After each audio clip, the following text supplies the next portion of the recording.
qu'est-ce que c'est un prophète? Qu'est-ce que c'est un être accompli? Pourquoi a-t-on besoin d'être accompli dans notre vie? Tu n'as pas besoin d'un être accompli si tu ne veux pas toi-même marcher dans le chemin de l'accomplissement. Ce potentiel de vie peut être oublié. Et là, il nous faut quoi? Il nous faut un rappel de ce potentiel.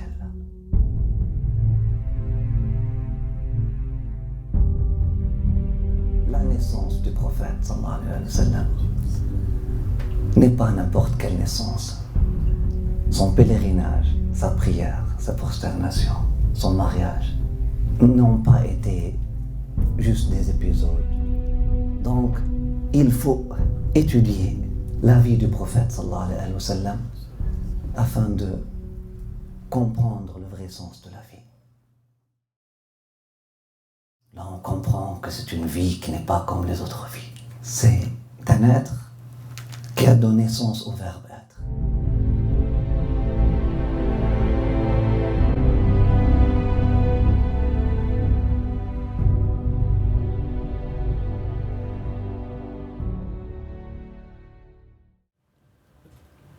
Allah subhanahu wa ta'ala, pour préparer le terrain pour son bien-aimé Mohammed sallallahu alayhi wa sallam, a fait jaillir l'eau, a fait protéger la maison. Nous avons parlé de cette préparation, la secousse avant la grande éruption, les éclats avant la pluie, les contractions avant la naissance. Selon une lecture spirituellement intelligente, on voit dans la grâce divine octroyée à Abd al-Muttalib une préparation pour le prophète sallallahu alayhi wa sallam. On dit que Abd al-Muttalib était protégé, ainsi élevé de cette façon, honoré de cette manière par Dieu pour l'honneur du prophète sallallahu alayhi wa sallam. Comme Marie et sa maman étaient honorées pour l'honneur de Jésus alayhi salam. La lumière et les grands honneurs du prophète sallallahu alayhi wa sallam étaient manifestes sur les visages et les fronts et le caractère de ses ancêtres. Mais c'était encore plus prononcé et tangible lorsque le temps de sa venue était approché. Donc, sur le front d'Abd al-Muttalib et son fils Abdullah, le père du prophète sallallahu alayhi wa sallam. À l'approche de son apparition, alayhi salatu wa salam, les signes sont devenus encore plus apparentes. Il est dit que lors d'un voyage au Yémen, un rabbin juif, en regardant le visage d'Abd al-Muttalib, il a senti que cet homme avait un lien avec le prophète attendu. Il lui a demandé de voir des parties de son corps. Et là, Abd al-Muttalib lui a dit, tant que ce ne sont pas des parties privées, regardez la pudeur, déjà aussi. Et là, il a regardé dans son nez, il a dit, je vois dans ta respiration. Il a regardé dans son nez, il a dit, respire profondément. Il dit, je peux voir dans la chaleur de ta respiration la royauté et la prophétie. Al-Mulk wa Nubuwa. Il a dit, mais je savais que dans mes livres, dans ma science, ces choses-là devraient être chez Bani Zuhra, pas chez Bani Hashim. Est-ce que tu es marié? Il a dit, non, pas maintenant. Il a dit, va te marier chez Bani Zuhra alors. Abd al-Muttalib est allé se marier chez Bani Zuhra. Mais son enfant, Abdullah, a atteint aussi l'âge de mariage. Pourquoi pas marier le père et l'enfant en même temps chez Bani Zuhra? Abd al-Muttalib est allé se marier de nouveau chez Bani Zuhra. Il a fait marier Abdullah à Amina bint Wahab chez Bani Zuhra. Et là, le prophète sallallahu alayhi wa sallam, en riant après, il a dit, Falaja Abdullahi Abah. Abdullah a vaincu son père. Parce que Abd al-Muttalib est allé se marier chez Bani Zuhra. Pourquoi? Pour devenir le père du. Abdullah ne savait rien, lui. Ce n'était pas intentionnellement lui. Il est allé se marier en second degré. Ce n'était pas son mariage qui fut recherché. Abd al-Muttalib est allé se marier chez Bani Zuhra, et pourquoi pas, par la même occasion, je marie mon fils qui n'était pas encore marié chez Bani Zuhra. Abdullah se marie à Amina bint Wahab, qui est devenue la maman du prophète sallallahu alayhi wa sallam. En parlant de ça, le prophète sallallahu alayhi wa sallam, dans un hadith, il dit Falaja Abdullahi Abah. Abdullah a gagné ou a devancé son père, a gagné la compétition avec son père. Subhanallah, Allahumma salli wa sallim wa barak ala sayyidina wa habibina shafi'ana Muhammad wa ala alihi wa ashabihi at-tayyibin tahirin walhamdulillahi rabbil alamin. Qu'Allah subhanahu wa ta'ala, inshallah, vous donne le tawfiq binallah samil alim. Donc la prochaine séance, on va parler du mariage de Abdullah et de Amina, et on va parler de la grossesse de Amina, des signes de précurseurs maintenant dans l'univers de la naissance du prophète sallallahu alayhi wa sallam, et puis la naissance du prophète sallallahu alayhi wa sallam et le début de son enfance, bi'idhnillah samil alim. Notre cheminement et notre ligne directrice dans ça, c'est la raison, mais ce n'est pas la raison qu'ils appellent la raison pure ou la raison rationnelle, c'est la raison coranique. Pour nous, on trouve logique, tant que Dieu parle de ça dans le Coran, tant qu'il y avait des miracles qui ont précédé et qui ont accompagné la naissance de Jésus, donc pourquoi pas des miracles pour accompagner la naissance de Muhammad sallallahu alayhi wa sallam? Oui, nous n'avons pas dans le Coran des choses qui nous parlent de tous ces détails-là, mais nous avons des livres d'histoire qui nous parlent de ces détails-là. Pourquoi je les réfuterai? Pour donner victoire au aql. C'est pas logique, mais qu'est-ce qui est logique? Depuis quand la religion était logique? Et depuis quand la spiritualité était logique? C'est un monde extraterrestre. Qu'Allah subhanahu wa ta'ala nous protège et vous protège. Tfaddalou si vous avez des questions, si vous avez des commentaires. Bismillah. Je voulais juste savoir en fait votre pensée par rapport quand vous avez dit, quand je vous ai interrompu, désolé, parce que je voulais comprendre qu'il y a beaucoup de choses qui se passent, puis on ne peut pas. Je vais arriver avec 50 000 questions, mais c'est vrai qu'il a dit il fait la guerre à Dieu, en fait. C'est quoi? Je voudrais savoir peut-être votre pensée derrière ça. Puis je voudrais deux questions vite fait, vous allez pouvoir répondre assez vite. Je voudrais savoir, par rapport à la religion là, des collèges, que moi je n'appelle pas ça vraiment de religion, c'est vraiment ça m'a étonné, je ne savais pas qu'il y avait des échanges avec tout ça. Où est-ce que ça nous vient toute l'information de ça? Parce que c'est carrément de la magie noire, c'est du satanisme au niveau, je ne m'attendais pas à ça. Non, c'est pas drôle du tout, c'est vraiment ça que c'est. Puis est-ce qu'il faisait appel à des sorciers, des whiz, on pourrait dire, où tout le monde peut faire un contrat avec n'importe quelle idole? Comment les idoles étaient clarifiées? Puis dernière question, je sais que ça fait beaucoup de tête en même temps. Je voulais savoir, à Omar, que Dieu soit satisfait de lui, en fait, combien d'années après qu'il a accepté l'islam, qu'il a pu dire, allez voir, les sites il a dit, alors Rasoul, je t'aime plus que moi-même. Là, alors Rasoul a dit, là, ta foi est complète. C'est combien de temps après ce moment-là, si on peut le répertorier? L'amour du prophète sallallahu alayhi wa sallam est progressif. Il y a ceux qui vont sentir cet amour-là au premier moment. Il y a ceux qui vont sentir cet amour-là après un certain travail, après un certain cheminement spirituel. Qu'Allah subhanahu wa ta'ala nous donne cet amour-là. Amin ya arhamar rahimin rabbil alamin. Mais je vous renvoie vers un article que nous avons publié, ça fait quelques mois, qui parlait de Al-Abbas bin Abd al-Muttalib et le prophète sallallahu alayhi wa sallam. Là, l'article qui parlait de l'amour sacré. C'est quoi l'amour sacré? L'amour sacré, est-ce que c'est quelque chose qui est impulsif ou c'est quelque chose qui vient avec, qui est un fruit de contemplation, qui est un fruit de méditation, etc. Effectivement, nous avons dit que l'amour sacré vient après une certaine méditation, après une certaine contemplation, etc. Donc je vous renvoie, vous allez trouver la réponse dans cet article-là, vraiment longuement détaillé, si vous pouvez peut-être le partager sur la page.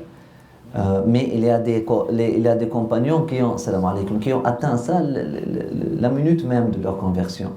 Donc, dans l'article, on a dit qu'Omar, c'est pas qu'il n'a pas atteint cet amour-là, mais il cheminait et puis il a découvert, c'était pas quelque chose de concevable, il n'avait pas le langage pour l'exprimer, mais là, il a trouvé le langage pour exprimer ses sentiments. Dès le début, il aimait le prophète sallallahu alayhi wa sallam plus que soi-même, mais il n'avait pas le langage pour l'exprimer. Hein? Le prophète sallallahu alayhi wa sallam lui a offert les mots. Et là, lorsqu'il lui a offert les mots, il a dit « je t'aime plus que moi-même ». Ce n'était pas concevable de le dire, ce n'était pas quelque chose qui se disait. C'était pas quelque chose que se disait dans le langage de l'amour des Arabes, c'était « je t'aime plus que moi-même, je t'aime plus que mes parents, je t'aime plus que mes enfants ». Et là, le prophète sallallahu alayhi wa sallam le choque avec un autre paradigme, puis il le dit, pas encore, ya Omar, tu dois m'aimer plus que toi-même. Qu'est-ce que cela veut dire? Plus que toi-même. Mais est-ce que je m'aime? Tout ce paradigme-là était, oh, c'est notre dimension, c'est notre langage. Et puis, Sayyidina Omar al-Khattab, lorsqu'il a eu cette invitation-là, à contempler, à faire, oui, mais bien sûr, je dois t'aimer plus que moi-même. Tu m'es plus utile que moi-même. Tu vas me rendre service beaucoup plus que moi-même. Moi, je ne pourrais pas me rendre service le jour du jugement. Selon une explication. Ben, l'autre question, moi je commence de la fin pour aller au premier. L'autre question qui parle de la religion de Qurayshite. Si vous avez vu la séance numéro 4, en détail, nous avons consacré toute une séance pour parler de ça. Maintenant, effectivement, comme vous l'avez dit, c'était des pactes avec des magiciens. Et bien sûr, il y avait des imams, des leaders pour ces pactes-là. Il y avait des sorciers, effectivement, qui étaient les gardiens des temples, qui étaient les gardiens de ces idoles. Ils ont gardé des grimoires de ça ou quelque chose, des grimoires ou peu importe, leur Bible, leur Coran, de leur religion, ils ont tous des écrits? Et pas des écrits, ils avaient des symboles. Ils avaient des formes, ils avaient des symboles, mais pas des écrits, mais c'était des contrats. C'était vraiment des contrats de protection, des contrats d'assurance, des contrats de garantie, des contrats de protection, littéralement, qu'ils signaient avec ces forces invisibles. Et puis, la manifestation, pour se rappeler de ces contrats-là, il continue, il conserve une pierre ou une statue ou une branche ou ou un tatouage ou une amulette ou quelque chose comme ça pour se rappeler de ce contrat-là. Mais c'était effectivement de la magie noire. Effectivement, c'était du satanisme. C'était du satanisme. La sœur a posé cette question l'autre fois. Effectivement, ils adoraient le Satan. Ou cherchaient à se protéger de Satan. Mais de toute façon, c'était par rapport au contrôle de cette terre, au contrôle des richesses de cette terre et au contrôle des aspects matériels de l'existence humaine. C'était toujours par rapport à ça. Votre question maintenant, l'autre question, c'était quoi? Ah non, je me souviens même plus, c'est pas ma question. La première? Pas si pertinent que ça. Non, elle était pertinente. Hein? C'est la guerre sale. Ah oui, Napoléon, on a déjà mis Napoléon, j'ai pas compris, je voulais que vous la guerre. Ouais, qu'est-ce que ça veut dire? Je voulais avoir, mais non, vous n'avez pas qu'est-ce que ça veut dire selon vous, votre fond de pensée en fait. Faire la guerre contre Dieu, par exemple. Moi, je te dis, moi, je t'ai rien fait là, par exemple. Moi, j'étais toujours généreux avec toi, Madame X ou Monsieur Z. Lorsque tu avais besoin de moi, j'ai été un frère. Et Dieu sait que j'ai prié pour toi sincèrement. Et je suis allé te trouver un emploi. Et j'ai été prêté de l'argent. Par exemple, lorsque tu as voulu te confier à moi, j'étais là. Après ça, je n'ai pas vendu un seul secret de... Pas un seul. Enterré à jamais ici. Même après que tu m'aies déclaré la guerre. C'est resté ici. Non, impossible. Après ça, toi, t'es sorti. Faire ce qu'on appelle diffamer. Médisance, diffamer, créer d'histoires contre moi, dire que je suis un gourou, me comparer à Weber, me comparer à je ne sais pas quoi, dire que j'ai un culte ou une secte, et puis des gros mots sortent de ta bouche, et tu sais, tu me compares à ça, et tu prétends que j'affame des filles, que je les envoie dans un coin pour devenir de proie sexuelle, etc. Tu dis des histoires comme ça. Alors que moi, j'ai rien fait contre toi. Plus que ça. Je t'honore toujours pour te laisser entre toi et Dieu. Moi, je ne te diffame pas. Tu m'as diffamé, je ne te diffame pas. Tu es allé dire des histoires fausses. Moi, je te dis, je ne dirai même pas, je partagerai même pas les histoires vraies que tu m'as partagées dans un moment de vulnérabilité. Je te laisse en guerre contre Dieu. Napoléon, le lien avec ça, vous avez parlé de lance-flamme. On va revenir à Napoléon. Tu comprends que c'est quoi la guerre contre Dieu? On fait la guerre contre Dieu lorsque il n'y a pas une vengeance, il n'y a pas une proportion. Si je t'ai volé ton pain, tu es venu me frapper, tu es en guerre contre moi. Tu comprends? Mais moi, je suis en train de prier pour toi. Je suis en train de te servir totalement, complètement innocent. Je ne suis même pas engagé dans... Et toi, tu es Pourquoi la médisance? Pourquoi le hadith du prophète sallallahu alayhi wa sallam, Man aada li waliyan faqad adhantuhu bil harb. Celui qui déclare une animosité contre un de mes amis, je suis en guerre contre lui. Pourquoi? Parce que les amis de Dieu ne sont pas en train de faire la guerre contre personne. Si tu fais la guerre contre un ami de Dieu, tu es alors en guerre contre Dieu, en personne. Parce qu'ils appartiennent à Dieu à 100%, ils n'ont pas fait, ils ne sont pas descendus à ce niveau humain, etc. Vous comprenez? Parce que tu n'es pas en train de faire la guerre contre cette personne-là, tu es en train de faire la guerre contre l'innocence. Tu es en train de faire la guerre contre la générosité. Tu es en train de faire la guerre contre l'honneur. Tu es en train de faire la guerre contre ces moments lorsqu'il a prié pour toi sincèrement. Un seul moment. Toi, devant ce moment-là. Le moment peut-être que toi tu l'insultais, oui, il priait pour toi. Yallah. Ces deux moments-là vont... Yallah. Comment tu vas t'en sortir? Voyez la difficulté. Je t'ai donné cet exemple-là parce que... Pourquoi je t'ai donné cet exemple-là? Parce que la majorité des musulmans aujourd'hui sont en guerre contre Dieu. En attaquant des gens innocents, en diffamant des personnes, en parlant mal des autres. Yarmoun al-Muhsanat al-Ghafilat, quelqu'un, il est dans sa maison, il est Hajib, tu parles mal de lui, tu fais arrêtez, subhanallah. Tu n'es pas en guerre contre moi, c'est pour ça, moi je suis content. Je ne suis pas dérangé par cette affaire. Mais j'ai pitié pour toi, tu es en guerre contre Dieu,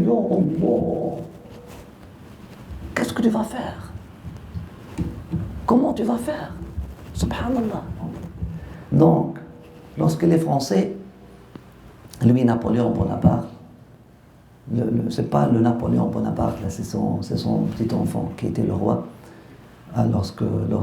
ou son enfant, son fils ou son petit-fils, je ne sais pas c'était qui, ou son neveu, le roi qui est venu après lui. Et le roi de la France, lorsqu'ils ont déclaré la guerre contre l'Algérie, Emir Abdelkader, lui, au début, il est allé pour protéger son... Il a uni les tribus, et puis ils l'ont connu comme leur chef spirituel et leur chef militaire, et puis il est allé pour protéger sa patrie. Mieux que ça, il est allé pour protéger la terre de Dieu. Parce que c'est une terre de adab. C'est une terre d'appel à la prière. On va laisser une terre où on va laisser des athées conquérir une terre là où il y a appel à la prière. Parce que si on laisse ces gens-là, il y a des innocents qui vont mourir, etc. Non. C'est pour ça que c'est une ibada. Donc, le Mirab Qadr Jazair est allé pour répondre à l'appel. Il n'a pas choisi de faire la guerre. Sauf que, ils sont allés avec leurs épées, et leurs flèches, et leurs chevaux, attendant de trouver des hommes pour faire un combat homme à homme, un combat auquel ils furent habitués. Et à travers un combat homme à homme, il y a une certaine communication qui se fait. Parce que je te donne une chance, lorsque je te fais le combat homme à homme, je te donne une chance de voir dans mes yeux, je puise ma force d'où? Je te donne une chance de te repentir. C'était une communication, le combat homme à homme. Il s'attendait de trouver des hommes, mais il a trouvé des lâches qui poignardaient dans le dos, qui violaient des femmes, qui violaient des filles, qui brûlaient de la nourriture, qui saccageaient des mosquées, des temples, des maisons, qui ne faisaient pas de distinction.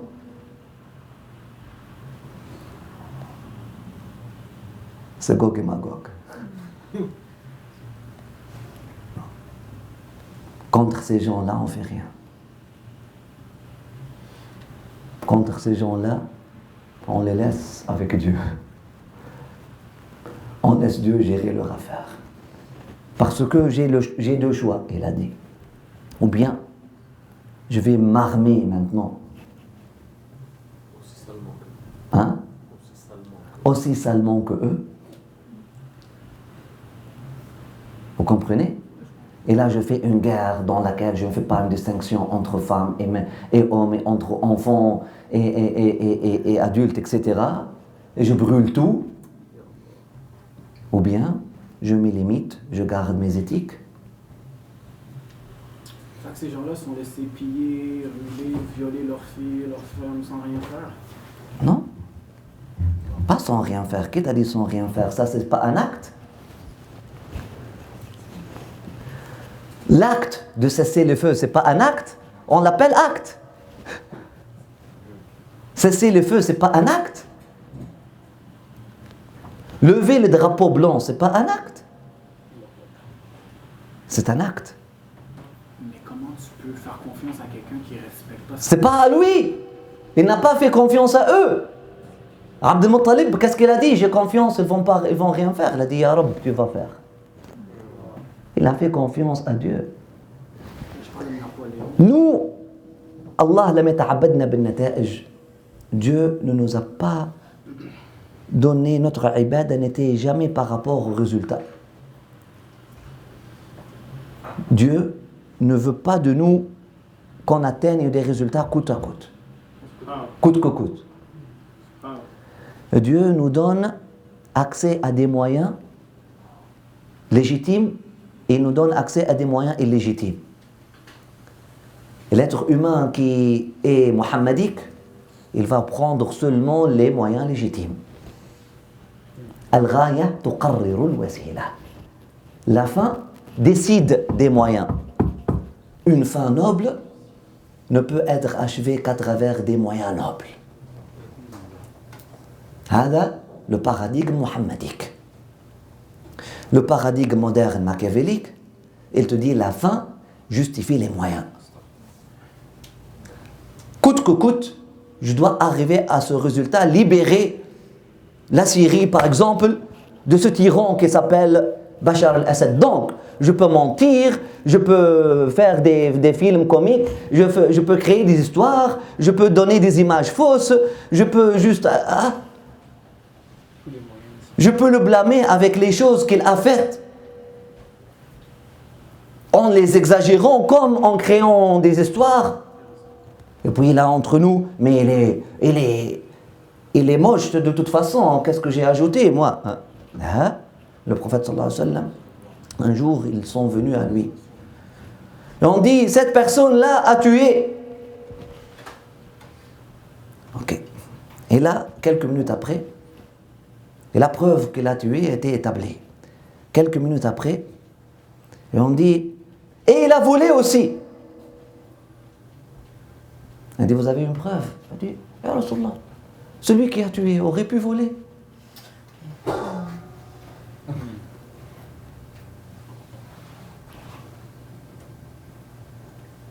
Et là, le verset a été révélé, وَلَا يَجْرِمَنَّكُمْ شَنَآنُ قَوْمٍ عَلَىٰ أَلَّا تَعْدِلُوا اعْدِلُوا هُوَ أَقْرَبُ لِلتَّقْوَى. Ne laissez pas le mauvais comportement des gens vous inciter pour devenir des injustes vous-même. Restez juste. Restez juste. Il a volé, il a tué, oui, il a tué, mais il n'a pas volé. Commencez pas à fabriquer des histoires. Même contre des tyrans, là. Même contre Hitler, là. Juger la personne avec ses crimes sans ajouter, sans rien ajouter, et sans exagérer. Il a tué 100 personnes, dites, il a tué 100 personnes. Ne venez pas avec des histoires qu'il a tué 13 000 personnes, Oui, il était raciste, il a tué, il a fait, il était un démon sur terre, oui, mais donnez-moi des preuves exactes, n'exagérez pas. Même contre les injustes. Il ne faut pas salir, il ne faut pas exagérer. Que dire contre les gens d'Allah subhanahu wa ta'ala? Vous comprenez? La justice et la justesse et la précision sont des qualités du croyant. Amir Abdel Qadir, c'est pas, il a fait confiance aux Français, oh Allah, ils vont avoir pitié de nous maintenant. Ils ont vaincu, ils ont vaincu le territoire. Il a vu que sa résistance ne servira à rien et puis il ne fera que exciter ces gens-là à tuer encore plus. Il est allé, dit, comment vous allez, qu'est-ce que vous voulez? Il a dit, nous on veut rien, on veut juste vous contrôler militairement. Il a dit, ok, je reconnais votre contrôle. Voilà, vous êtes mon roi, laissez-moi vivre dans ton royaume en paix. Il a dit, choisi, il a dit, je veux aller vivre en Syrie. Pour préparer le terrain pour quelque chose. Et lorsqu'il est allé en Syrie, il a protégé les minorités chrétiennes des révoltes islamistes, des premières révoltes islamistes, que lorsque les musulmans ont commencé à perdre leur éthique, lorsqu'ils ont vu que les chrétiens, ils vivaient avec des chrétiens toute leur vie, ils étaient amis, ils étaient des voisins, mais maintenant, il y a d'autres chrétiens les croisés qui sont venus et puis qui ont utilisé les autres chrétiens, ils les ont manipulés, ils leur ont donné le passeport français, etc. Et là, les Arabes syriens ont commencé à brûler les quartiers chrétiens. Là, ces gens, ils se présentent avec toute leur artillerie navale pour venir parler au roi, ou peu importe. Là, lui, les voit arriver. Comment ça se passe, là, à ce moment-là, à cette époque-là? Je veux dire, on n'a pas la télévision, on n'est pas au courant comment les choses se passent. Lui, c'était-tu la première fois que quelqu'un voulait l'envahir? Oui. Ils ont vu les envahisseurs, puis avec tout, ils ont vu les bateaux débarquer, les soldats, etc. Il était en guerre contre eux pour quelques années. Pour quelques années. Après ça, lorsqu'ils ont amené leur artillerie moderne, leur artillerie lourde, etc., artillerie lourde et toutes ces choses-là, et puis vraiment, on peut tuer 100 personnes avec une seule... Ce n'est pas parce qu'il n'avait pas ça. Même s'il l'avait dans sa main, il ne l'aurait pas utilisé. Il y avait plus à perdre, en fait. Il y avait plus de vie à sacrifier et à perdre d'aller en guerre que... Et plus que ça, il y a une morale à perdre. Moi, je n'utiliserai pas ça. Si c'est ça le seul moyen qui va me faire gagner, je ne l'utiliserai jamais. Selon la compréhension d'Amir Abdel Qadir et selon la compréhension traditionnelle, cette compréhension, maintenant, elle est très rare chez les musulmans. Selon la compréhension traditionnelle, les armes qui ne sont pas éthiques vont rester toujours non éthiques. Il n'y a rien qui justifie qu'on sacrifie nos éthiques. Il n'y a rien qui va le justifier. La fin. Même la fin. Il n'y a rien qui justifie.